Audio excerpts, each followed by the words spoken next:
You're using debit cards all wrong. And if that's the only thing in your wallet, it might be time to fix that before you fall deeper into the debit card trap. Because while debit cards feel simple and safe, they could actually be limiting your rewards, putting your cash at risk, and holding you back from building real financial strength. And in today's video, I'll walk you through the hidden ways that debit cards can work against you and to show you how to avoid the trap with smarter, more strategic moves that protect your money and unlock long-term benefits. I am so happy to have you here with me today. Let's get started.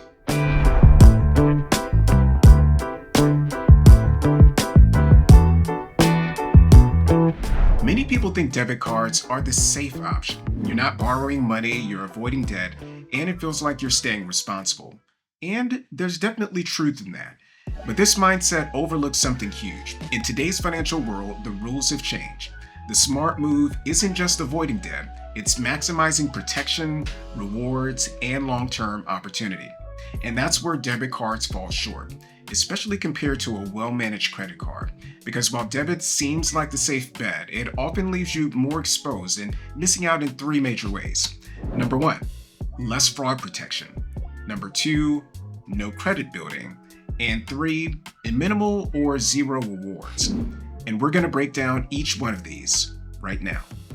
When you use a debit card and someone steals your info, the money they take is your money, instantly removed from your account. It's not theoretical. It's real dollars missing from your balance that you may need for rent, groceries, or even bills. And yes, most banks offer fraud protection on debit cards, but it's not instant, and you have to wait days and sometimes weeks while your account is frozen or investigated. Now, I want you to compare this to a credit card. With most major issuers, you get zero liability, near instant alerts, and if something goes wrong, the money at risk isn't yours, it's the bank's.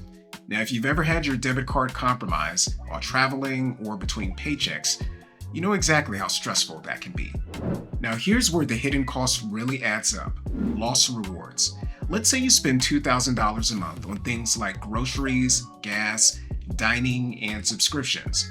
If you're using a 2% cashback credit card for those expenses, that's $40 a month or $480 per year just for spending the way you already do. Now, if you layer in cards with category bonus, say 4% on dining, 3% on groceries, 2% on gas, you could easily earn $600 to $800 a year, depending on how your spending breaks down. Now, if you're using a debit card for all of that, you're practically going to earn nothing. And over 5 years, that could be $3,000 to $4,000 in rewards unrealized. Now, here's another silent cost. Debit card activity doesn't help your credit at all. That means that your responsible purchases, your budgeting discipline, your on-time spending, it's invisible to lenders. Your credit score doesn't benefit. Now, credit cards, when used correctly, build credit, and that means lower interest rates on future loans, better approval odds for apartments, even lower car insurance premiums in some states. And it doesn't mean going into debt. You can use a credit card like a debit card and pay it off in full every month and still build strong credit history over time. With all of this said, I'm not here to say never use debit. I'm saying to use it strategically. Now, here are some real situations where debit still makes sense. Number one, you're rebuilding or resetting your relationship with credit. If you struggled with credit card debt in the past, using debit for daily spending can help you to stay grounded. Just consider using a secured credit card on the side to start rebuilding credit in the background. Number two, you're teaching kids good money habits. Prepaid debit cards can give kids hands-on experience with budgeting, saving, and making choices without the risk of interest or overspending. Number three, you're using a debit card with rewards. Now, some debit cards actually do offer perks. The Discover Cashback debit card, as an example, gives 1% cash back on up to $3,000 in spending per month. That's up to $30 a month or $360 per year. Not bad if credit just isn't right for you yet. And number four, you need cash or your vendor doesn't support credit. Now, this one's obvious. ATMs, small businesses, or emergencies. Just try to avoid out-of-network ATM fees or overdraft charges. The key here is to recognize where debit fits in your strategy and to not let it be your default out of habit. And that's going to do it for today's video. Now, if you've been leaning on your debit card for convenience or safety, take a moment to rethink that habit.